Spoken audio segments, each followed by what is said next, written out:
नमस्कार दोस्तों। कानपुर में 8 पुलिस वालों की जघन्य हत्या और कुख्यात गैंगस्टर विकास दुबे, जो आज की तारीख में किसी भी आतंकवादी से कम नहीं है, उसकी फरारी के लगभग 120 घंटे हो चुके हैं। इन 120 घंटों में विकास दुबे से पुलिस वालों के रिश्ते और विकास दुबे से नेताओं के रिश्ते, विकास दुबे से बीजेपी के विधायकों के रिश्ते, इन सबके सबूत दर सबूत सामने आ रहे हैं, वीडियो की शक्ल में, ऑडियो की शक्ल में, चिट्ठी की शक्ल में। लेकिन अभी तक बड़ी ऐसी कार्रवाई नहीं हुई है योगी राज में, योगी आदित्यनाथ की तरफ से, जिससे लगे कि सरकार की मंशा बड़े लोगों तक पहुंचने की है, बड़े लोगों को भी बेनकाब करने की है, चाहे वो कोई आईपीएस ऑफिसर हो, चाहे सूबे का बड़ा ऑफिसर हो, या कोई विधायक हो, या कोई नेता हो। यह बात मैं क्यों कह रहा हूं, आगे बात करूंगा। और मैं चाहता हूं कि योगी आदित्यनाथ अगर वाकई चाहते हैं कि विकास दुबे के मामले में जनता को भरोसा हो कि ऊपर से नीचे तक बैठा कोई भी शख्स जिसने बीते सालों में विकास दुबे की सरपरस्ती की है, उसके संपर्क में रहा है, जिसने उससे बात की है, जिसने उसकी मदद की है, उन सब के खिलाफ कार्रवाई वो करेंगे, तभी भरोसा होगा। सिर्फ ये 4 प्यादे पुलिस वालों के सस्पेंशन से नहीं, जिनकी अभी गिरफ्तारी भी नहीं हुई। कायदे से उन सबकी गिरफ्तारी हो जानी चाहिए। कहा जा रहा है 24 ऐसे गद्दार पुलिस वाले थे, अभी बाकी 18-20 की जानकारी सार्वजनिक रूप से नहीं आई है, लेकिन वो सारे पुलिस वाले छोटे पुलिस वाले हैं। बात बड़े पुलिस वाले की, आईपीएस ऑफिसर की और ऊंचे बैठे लोगों की। क्या उन सब के खिलाफ कार्रवाई होगी? क्यों ये आगे बात कर रहा हूं, उससे पहले आज क्या वीडियो वायरल, ऑडियो वायरल है, आज क्या तस्वीरें वायरल है। कुछ तस्वीरें आप स्क्रीन पर देख रहे हैं। ये तस्वीरें हैं विकास दुबे के करीबी, उसका प्यादा, उसका खजांची, उसका फाइनेंसर नहीं, कैशियर, उसका मुनीम, उसका गुर्गा, जो कुछ भी कहे। जय वाजपेयी के साथ कानपुर के एसएसपी रहे अनंत देव तिवारी की। अनंत देव पिछले महीने तक कानपुर के एसएसपी थे, प्रमोट होकर डीआईजी बने, एसटीएफ के डीआईजी। उन्हीं के नेतृत्व में एसटीएफ इस पूरे मामले की, इस हत्याकांड विकास दुबे के मामले की जांच कर रही थी। लेकिन उसी बीच एक चिट्ठी सामने आ गई जो डीएसपी देवेंद्र मिश्र ने एसएसपी रहते अनंत देव तिवारी को लिखी थी, जिसमें उन्होंने जो चौबेपुर का जो दारोगा था उसके खिलाफ उन्होंने लिखा था कि कैसे उसकी विकास दुबे से मिलीभगत है और कैसे उसको हटाया जाना जरूरी है। उस चिट्ठी के वायरल होने के बाद एसटीएफ से उनसे जांच की जिम्मेदारी ली गई है। लेकिन बात इन तस्वीरों की, और सवाल योगी आदित्यनाथ से। ये तस्वीरें जय वाजपेयी की 4 मौके की है। तस्वीरें कोई भी किसी के साथ खिंचा सकता है, मैं मानता हूं। कहीं भी किसी पब्लिक फंक्शन में, किसी भी शादी ब्याह के मौके पर भीड़ होती है, बहुत सारे लोग होते हैं, तस्वीरें खिंचा सकते हैं। इसलिए तस्वीरों के आधार पर किसी को उससे कनेक्टेड कहा जाना कई बार नाइंसाफी हो सकती है, लेकिन यहां वो मामला नहीं है। ये 4 तस्वीरें 4 अलग अलग मौकों की हैं। आप देख पा रहे होंगे, दफ्तर में भी लग रहे हैं, वर्दी में भी हैं, किसी सार्वजनिक समारोह में, किसी फंक्शन में भी हैं। 4 अलग अलग मौकों पर ऐसी तस्वीरें इस बात की तस्दीक करता है कि उनके उससे रिश्ते थे, वो जानते थे, बहुत अच्छी तरह एक दूसरे को जानते थे। अब सवाल उठता है कि जय वाजपेयी कौन है? ये जय वाजपेयी कानपुर का एक मामूली शख्स, जिसकी हैसियत, जिसको कहते हैं 4-5 हजार रुपए महीने कमाने की हैसियत थी आज से 7-8 साल पहले। और 7-8 सालों में कहा जा रहा है 500 करोड़ से 1000 करोड़ का आदमी है वो। अब समझिए। और उसी कानपुर में एसएसपी अनंत देव तिवारी रहे, और अनंत देव तिवारी एसटीएफ में रहे बहुत लंबे समय तक। उनका ट्रैक रिकॉर्ड ऐसा है कि उन्होंने जो कुख्यात डकैत ददुआ को मारा था मायावती के राज में, कुख्यात डकैत ठोकिया को मारा, कहा जा रहा है 150 एनकाउंटर किए उन्होंने, जिसमें 38 एनकाउंटर कहा जा रहा है उन्होंने अपनी गोली से किया, अपनी गोली से 38 को मारा।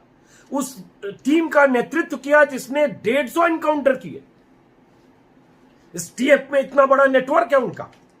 और क्या उनको पता नहीं था कि ये जय वाजपेयी कौन है? कानपुर के एसएसपी थे, कि जिस जय वाजपेयी के बारे में पूरा कानपुर जानता है कि ये 8 साल पहले तक सब जगह छपा हुआ। मैं उसके बारे में जरा बताऊं और उसके बाद अनंत देव तिवारी के बारे में भी। और आनंददेव तिवारी कहा जाता है कि योगी आदित्यनाथ के करीबी है। मैं नहीं जानता, लेकिन ऐसा कहा जाता है, कुछ खबरों में छपा है, वो मैं दिखा दे रहा हूं, क्योंकि उनको वो लाडले हैं सरकार सत्ता में बैठे लोगों के, ये कहा जाता है। मैं बार बार कह रहा हूं, कहा जाता है।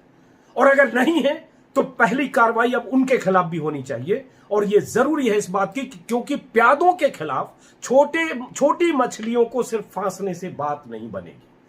हैसियत कैसे थी एक दारोगा की कि अपने डीएसपी की नहीं सुन रहा था वो। एक ऑडियो भी वायरल है इसी के बारे में, जिस ऑडियो में डीएसपी, एसएसपी आनंददेव तिवारी और वो सीओ विनय तिवारी तीनों की बातचीत है। आगे बताओ, पहले इस प्यादे के बारे में, विकास दुबे के इस प्यादे के बारे में। अब इस प्यादे के बारे में कहा जा रहा है, खजांची और कैशियर, जो अभी रविवार को 3 गाड़ियां बरामद हुई थी, जिनकी तस्वीरें आपने देखी होगी, नहीं तो मैं दिखा रहा हूं। ऑडी, फॉर्च्यूनर और एक और कार, ऑडी में नंबर भी नहीं था। इन्हीं गाड़ियों से भगाने की कोशिश हुई शायद विकास दुबे को, और कहीं लावारिस, ये कानपुर के विजयनगर इलाके में कारें लावारिस मिली। ऑडी 40 से 50 लाख की गाड़ी, फॉर्च्यूनर, ये लावारिस मिली। ये गाड़ी कही जा रही है इसी जय वाजपेयी की। अब जय वाजपेयी का ट्रैक रिकॉर्ड क्या है? तस्वीरें आप देख रहे हैं, बार बार मैं कह रहा हूं, इन तस्वीरों को दिखाकर इसकी आड़ में नहीं बची जा सकती है, या ये दलील यहां काम नहीं करेगा कि तस्वीरें कोई भी किसी के साथ खिंचा सकता है। कानपुर के एसएसपी, जो लंबे समय तक एसटीएफ में रहे, जिन्होंने 150 अपराधियों का एनकाउंटर किया, जो अपराधियों के इतिहास और वर्तमान को अच्छी तरह से जानते रहे होंगे, वो उस जय वाजपेयी को, जिस जय वाजपेयी को पूरा कानपुर शहर जानता था, नहीं जानते होंगे और बार बार तस्वीरें खिंचवा रहे होंगे, यकीन से परे है। और योगी जी, ये अब आपकी जिम्मेदारी है कि ये पता चले कि जय वाजपेयी और इनके रिश्ते ऐसे क्यों थे। नहीं तो दूध का दूध, पानी का पानी होना चाहिए। और वो चिट्ठी और बाकी मामले, इतने सबूत हैं एसएसपी के खिलाफ, तो सब इंस्पेक्टर से आंच एसएसपी तक आनी चाहिए, जांच और आंच दोनों। लेकिन चलिए पहले फिर से, ये जय वाजपेयी बहुत अहम किरदार है। 2012-13 में प्रिंटिंग प्रेस में 4000 की नौकरी करता था और पान की दुकान में पार्टनरशिप थी। ये खबर मैं देख रहा हूं, कानपुर की किसी वेबसाइट पर छपी हुई है। और 7-8 सालों में विकास दुबे का पूरा फंड मैनेज करना, वो जितनी वसूली करता था, नाजायज धंधे से पैसे वसूलता था, जो भी करता था, जहां से भी पैसे वसूलता था, जमीन का धंधा, कब्जे का धंधा, फिरौती, जो भी करता होगा, सारा पैसा कहा जाता है जय वाजपेयी मैनेज करता था। और तभी 7 साल में इसने सैकड़ों करोड़ कमाए। अब इसकी हैसियत कही जाती है कि दिल्ली से लेकर अलग अलग शहरों में इसके मकान हैं, फ्लैट हैं। कहा जा रहा है कि उसके पास 15 से ज्यादा मकान हैं और दर्जनों फ्लैट हैं। ये छपी हुई खबर मैं बता रहा हूं, जागरण से लेकर, अमर उजाला से लेकर जी न्यूज तक सब जगह छपी है। कहा जा रहा है दुबई में 15 करोड़ का इसने एक बंगला खरीदा है या फ्लैट खरीदा है। लग्जरी कारें हैं इसके पास, रियल एस्टेट और शराब का कारोबार करता है और विकास दुबे का सारा फंड मैनेज करता है। और हाल के दिनों में इसने विकास दुबे के खाते में 15 लाख ट्रांसफर किए थे। कहा जा रहा विकास दुबे इसको पैसे देता था, लाखों करोड़ों, 2 रुपए के सूद पर, इंटरेस्ट पर, 2% के इंटरेस्ट पर, और ये 4-5% के इंटरेस्ट पर आगे पैसे लगाता था। और उसके बाद कुछ अपना रखता था और बाकी विकास दुबे का इन्वेस्ट करता था। तो विकास दुबे का एक्चुअली ये खजांची था।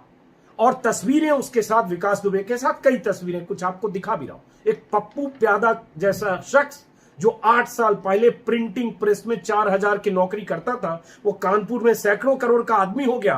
और एसएसपी आनंददेव तिवारी उसी कानपुर में 2 साल रहे। वो मुनादी शहर में करवाते थे अखबारों, अपराधियों के खिलाफ, या तो मरने के लिए तैयार हो जाओ या शहर छोड़ दो टाइप का।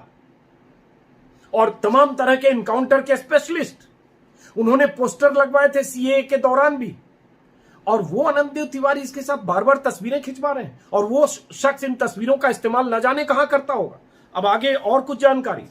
संपत्ति के मामले में पता चला कि जय वाजपेयी और उसका कोई भाई है रजय वाजपेयी, वेबसाइट में यही छपा हुआ है, किसी अखबार की वेबसाइट में। कई बार इसकी जांच हुई, जांच से पता चला कि ये भूमाफिया भी है, लेकिन कभी कोई कार्रवाई नहीं हुई इसके खिलाफ। तो क्यों नहीं हुई कार्रवाई? क्या कनेक्शन है? जय वाजपेयी के कनेक्शन उत्तर प्रदेश के कुछ और अधिकारियों से। अलग अलग मौके पर अलग अलग अधिकारियों के साथ वो देखा जाता रहा है। और विकास दुबे के कनेक्शन के क्या कहने, वो सारी जानकारी आपके सामने है। अब एक ऑडियो आज वायरल हुआ है, उस ऑडियो से भी जय वाजपेयी के मामले में 7 साल में करोड़पति बन गया, ये आपको बताया।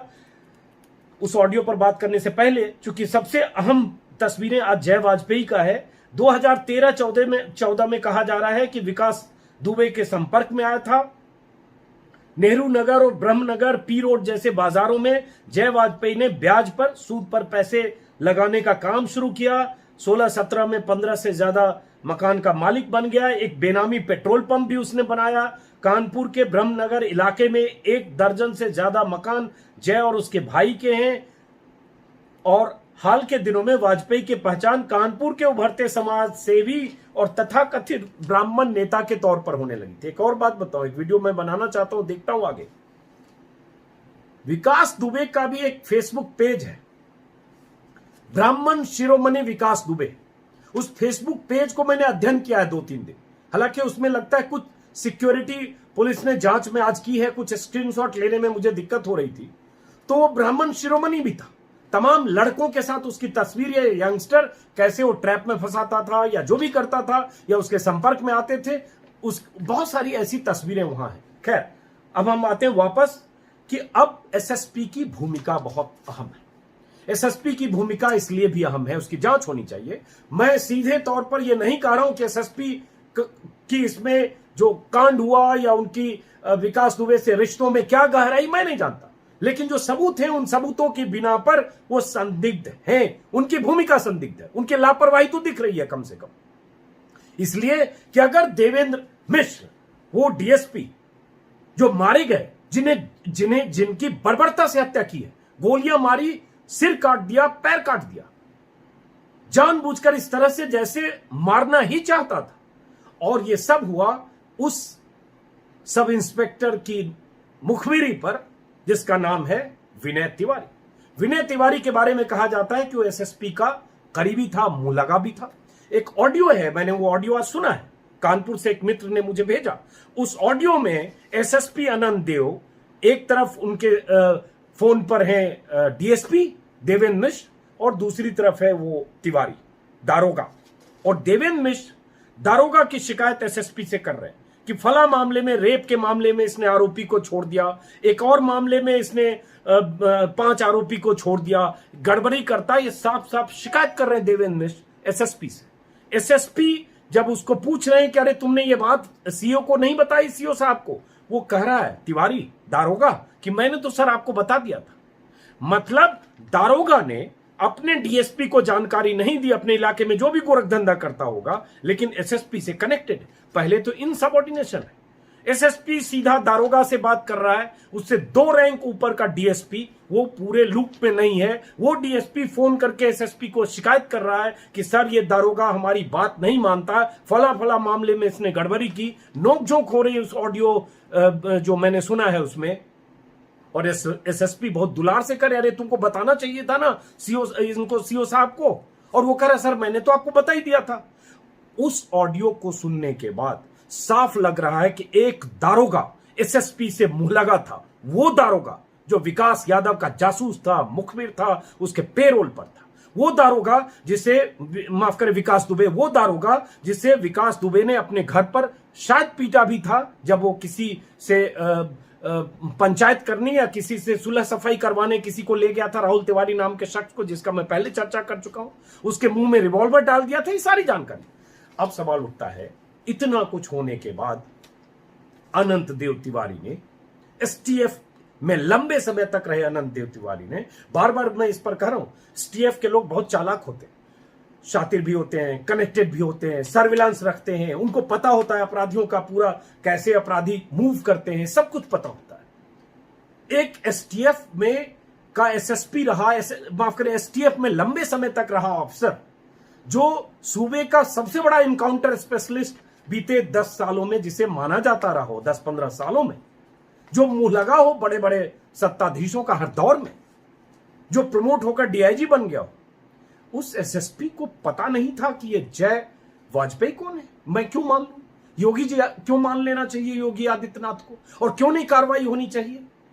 तो पहले बड़े लोगों के खिलाफ कार्रवाई, जांच हो, जांच करिए, लेकिन जांच के लिए फिर वैसे अफसर होने चाहिए। अब हुआ ये पता चला कि कल रात जांच कर रहे थे इस पूरे मामले की जय नारायण सिंह, जो कानपुर जोन के एडीजी थे, और जांच के दौरान ही कल रात को उन्हें जानकारी दे दी गई कि आपसे जांच की जिम्मेदारी ले ली गई है। अब ये जांच लखनऊ जोन की आईजी लक्ष्मी सिंह करेंगी।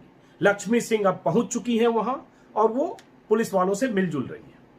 जाहिर है ये बहुत बड़ा मामला है, क्यों कुछ लोग ये भी करें कि 200 पुलिस वालों से उसका संपर्क था।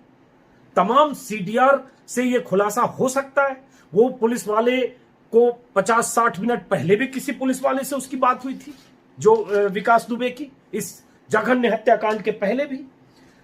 उसके बाद पुलिस वालों से उसके रिश्ते और ऊपर से नीचे तक बैठे लोगों के रिश्ते का एक सबूत है कि उसके नाम से यह खबर मैं अमर उजाला में आज देख रहा हूं कि विकास दुबे के पास 17 लाइसेंसी हथियार होने की बात सामने आई है। ये लाइसेंसी हथियार उसके रिश्तेदारों के नाम, उसके करीबी लोगों के नाम, गांव के लोगों के नाम बनवाए गए थे, जो कानपुर देहात, कानपुर नगर के अलावा लखनऊ और दूसरे जनपदों के उसके ठिकाने के पते से दर्ज है। कहा जा रहा है लाइसेंस का पूरा खर्च विकास दुबे उठाता था।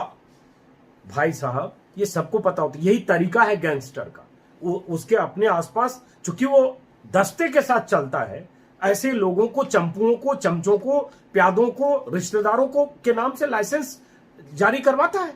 तो एसएसपी को तो पता होना चाहिए कि 17 लाइसेंस उसके आसपास के लोगों के पास, गुर्गों के पास, बदमाशों के पास है। क्या किया एसएसपी ने? कैसे 2 साल तक एसएसपी रहते हुए उन्होंने विकास दुबे का नाम, जो जिले का जो मोस्ट टॉप 10 वांटेड है, उसकी लिस्ट में भी नहीं था। एक खबर मैंने कल के वीडियो में आपको बताया था कि एसएसपी की तरफ से पूरे शहर के 10 मोस्ट वांटेड की लिस्ट बना के मुनादी करवाई गई थी। उन अपराधियों के घर पर भेजा गया था पुलिस वालों को। विकास दुबे उसमें नहीं था। जो शहर का सबसे कुख्यात सरगना था, वो एसएसपी की मोस्ट वांटेड लिस्ट में नहीं था। यह सवाल क्यों नहीं पूछा जाना चाहिए? यह लापरवाही एसएसपी की है या सिर्फ सीओ की है? और क्या यह जानकारी डीजीपी स्तर के अधिकारियों को नहीं थी? क्या लखनऊ में बैठे बड़े अधिकारियों को नहीं थी कि विकास दुबे नाम का एक शख्स जो 5-6 हत्या में शामिल है, जिस पर 60 से ज्यादा मुकदमे हैं, इनामी है बाकायदा, वो कहीं टॉप 10 की लिस्ट में नहीं है? तो ऐसे बहुत सारे सवाल हैं। और योगी आदित्यनाथ जी से अपील है कि ये सब आपके राज में हो रहा था। आप कहते हैं या कहते रहे कि गुंडों का सफाया हो गया, मुठभेड़ में इतने मार दिए, एक तो और हाफ एनकाउंटर का एक अलग, हाफ एनकाउंटर की अलग कहानी, घुटने में पैर में गोली मारते हैं, हाफ एनकाउंटर, फुल एनकाउंटर, सब कुछ हुआ, लेकिन जो कुख्यात सरगना था उसका कुछ नहीं हुआ। बहुत सारे फर्जी एनकाउंटर के आरोप लगे। मैं उसकी डिटेल में नहीं जाता हूं क्योंकि उसके बारे में पुख्ता जानकारी अभी है नहीं और इस वीडियो का वो विषय है नहीं। लेकिन तमाम बड़ी बड़ी बातें, बड़े बड़े दावे, और उन दावों के बीच विकास दुबे की पैठ पुलिस में और नेताओं में। 2 बीजेपी के विधायकों से उसके रिश्ते की जानकारी कल से कई बार मैं आपको दे चुका हूं, क्योंकि 2017 के वीडियो में उसने खुद कबूला था। उसमें एक अभिजीत सांगा और दूसरे भगवती प्रसाद सागर, दोनों बीजेपी के विधायक हैं। दोनों का सुबह के वीडियो में भी मैंने बताया था कि भगवती सागर ने कहा संबंध साबित हो तो मैं फांसी पर चढ़ने को तैयार हूं, और दूसरे ने भी, अभिजीत सांगा ने कहा, दोनों दूसरे दलों से 2017 में बीजेपी में आए थे, लेकिन बीजेपी में और भी लोगों से उसके रिश्ते होंगे। तो आखिरी योगी आदित्यनाथ जी आपसे अपील है, 5 साल का कॉल रिकॉर्ड विकास दुबे का निकलवाया जाना चाहिए। 5 साल के कॉल रिकॉर्ड की डिटेल जांच हो और कायदे से वो सार्वजनिक हो कि 5 साल में विकास दुबे ने पुलिस के किस किस अधिकारी से बात की, किस किस नेता से बात की, किस किस नामचीन लोगों से बात की, किस किस रसूखदार लोगों से बात की, किसने उसको कॉल किया। ये सारी जानकारी अगर होगी, दूध का दूध, पानी का पानी होगा। हमाम में कितने नंगे हैं ये पता चलेगा, क्योंकि 10-20 सिपाही कल को और सस्पेंड हो जाए, उस चौबेपुर थाना के सारे लोग सस्पेंड हो जाए, 2-4 गिरफ्तार हो जाए। लेकिन सर, इससे बात खत्म नहीं होगी, क्योंकि तालाब की छोटी सड़ी हुई मछलियों को निकालने से बात नहीं बनेगी। बड़ी मछलियां तालाब को गंदा कर रही है, जो सड़ी हुई बड़ी मछलियां हैं, और उसमें आईपीएस ऑफिसर भी हो सकते हैं, उससे ऊपर के लोग भी हो सकते हैं। नेटवर्क, इस नेटवर्क को योगी जी, अगर आप चाहते हैं कि आपका वो रसूख, आप जो जिस तरह से दावे करते हो उस दावे पर यकीन लोग करें, तो उस नेटवर्क का खुलासा और उस नेटवर्क के सारे चेहरे बेनकाब होने चाहिए जो विकास दुबे जैसे कुख्यात सरगनाओं के पीछे या सरपरस्त होते हैं। और जब तक ये नहीं होगा तब तक यकीन नहीं होगा। अब फिर जैसे कहा जा रहा है, या जो खबर देखी, जो सुबह भी मैंने जिसका जिक्र किया कि अब एनकाउंटर होंगे, गुंडे बदमाशों पर योगी सरकार सख्त, ये हेडलाइन मैनेज करने से नहीं होगा सर। आज भी है गुंडे बदमाशों पर योगी सरकार सख्त, ये हेडलाइन मैनेज करना है। सख्त क्या सख्त थे क्या विकास दुबे पर? और अगर विकास दुबे पर एसएसपी नहीं सख्त थे तो एसएसपी आज तक उनके खिलाफ क्या कार्रवाई हुई क्या?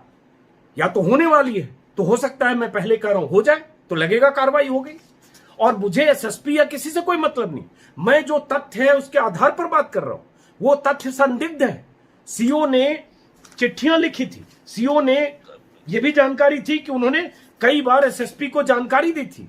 यह भी जानकारी है कि उन्होंने कहा था कि किस तरह से ये जो विवेक तिवारी नाम का शख्स है, ये दारू खाना चलाता है, ये जुआ खाना चलाता है, ये लोगों को प्रश्रय देता है। 8 बार स्पेशल रिपोर्ट लिखाया गया, थानेदार भ्रष्ट है, जुआ खिलवाता है, प्राथमिक रिपोर्ट भेजी गई, सब कुछ एसएसपी को भेजी गई। किसी ने यह भी कहा कि चौबेपुर बड़ा थाना है और जिस थाने में विकास दुबे नाम का या वैसा गैंगस्टर हो, वहां 3 स्टार रैंक का कोई इंस्पेक्टर होना चाहिए था उस थानेदार। लेकिन वहां एक थानेदार ऐसा शख्स था जो अपने डीएसपी की नहीं सुनता था, सीधे एसपी से कनेक्टेड था, और वो विकास दुबे नाम के कुख्यात गैंगस्टर के पैसे पर पलता था, या उसका चंपू था, या मुखबिर था, या जासूस था, या जो भी था, या प्यादा था। और पूरा का पूरा थाना विकास दुबे के लिए नतमस्तक था। तो क्या एसएसपी रहते हुए अनंत देव जी को यह सब नहीं पता था? एसटीएफ में रहा हुआ आदमी, एनकाउंटर स्पेशलिस्ट, और शहर के सबसे बड़े गैंगस्टर को अपने रडार पर नहीं रखा। और उस गैंगस्टर का सबसे करीबी आदमी जय वाजपेयी, वो उनके करीब, उनके साथ तस्वीरों में, तो कैसे मान लें? यह रिश्ता क्या कहलाता है? इस वीडियो को मैं आक्रोश के साथ खत्म करता हूं योगी आदित्यनाथ जी, कि वाकई आप चाहते हैं कि भरोसा हो तो कार्रवाई अब ऊपर की तरफ बढ़नी चाहिए। नीचे तो करिए, नीचे सफाई जरूरी है, जमीन पर जो लोग हैं उनकी सफाई जरूरी है, लेकिन जो ऊपर बैठे लोग हैं, इनके आका, उनकी गिरेबां तक आपके हाथ पहुंचने चाहिए। और जब ये होगा तब लगेगा कि हां सख्ती हुई। अभी मैं आप पर भरोसा करता हूं और मैं मानता हूं कि आप ये करेंगे, लेकिन जिस दिन करेंगे उस दिन मैं योगी जी आपको सलाम करूंगा। लेकिन तब जब बड़े लोग पकड़े जाएंगे। ये प्यादों से सर, यूपी में जिस ढंग से गंदगी हो चुकी है, जिस ढंग से गैंगस्टर, माफिया, जमीन पर कब्जा करने वाले लोग और उनसे पुलिस के रिश्ते, बहुत बदनुमा दाग की तरह यूपी पर लगा है ये कांड। और इसलिए तस्वीर में 8 उन शहीद पुलिस वालों की तस्वीर यहां दिखा रहा हूं योगी जी आपके लिए। इन तस्वीरों को देखिए। ये जो 8 मारे गए हैं ना सर, अमर उजाला के सौजन्य से तस्वीरें दिखा रहा हूं। ये 8 लोग, उसमें एक वो डीएसपी भी है जिसे अंदेशा था कि कुछ भी अप्रिय घटना हो सकती है, जो एसएसपी को शिकायत कर रहा था, उस डीएसपी को इतनी बेरहमी से मारा गया। तो सर इसका बदला ही लीजिए कम से कम। विकास दुबे अब 120 घंटे में अभी तक पकड़ा नहीं गया, एक ये बहुत बड़ा सवाल है। और उसके साथ अधिकारियों पर कार्रवाई और उन नेताओं के नेटवर्क का भी खुलासा। फिलहाल इस वीडियो को यहीं खत्म करता हूं। आप सबको नमस्कार। अगर आप सब्सक्राइब करेंगे तो अच्छा लगेगा। मैं ऐसी खबरें, ऐसी जानकारियां आपको देता रहूंगा। फिलहाल नमस्कार।